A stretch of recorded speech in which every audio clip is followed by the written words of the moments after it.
আছো? হ্যাঁ, আপু তোমাকে এখানে রেখে চলে গিয়েছে। কি করছো তুমি? মা, তুমি কি কাঠঠুকরা পাখি? মা, তুমি কি কাঠঠুকরা পাখি হয়ে গিয়েছো?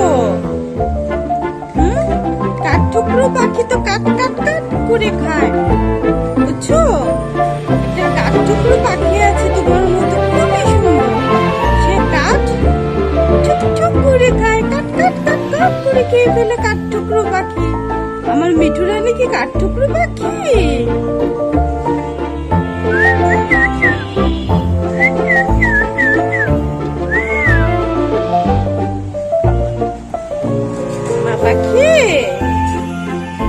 আমার ছোট্ট একটা ব্যালকনিতে, আমার ব্যালকনিটা অবশ্য মাশাআল্লাহ অনেক বড়।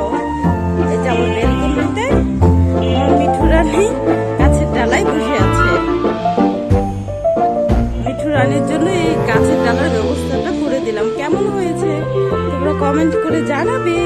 আর আমার ভিডিওটি ভালো লেগে থাকলে প্লিজ সাবস্ক্রাইব করে আমার পাশে থাকবে, আর পাশে থাকা বেল আইকনটিকে প্রেস করে দিবে। এতে করে আমার পরবর্তী নোটিফিকেশন তোমাদের সামনে চলে আসবে। আর যদি আরো বেশি ভালো লেগে থাকে আমার ভিডিওটি, তাহলে প্লিজ শেয়ার করে দেবে। সবার জন্য অনেক অনেক শুভকামনা।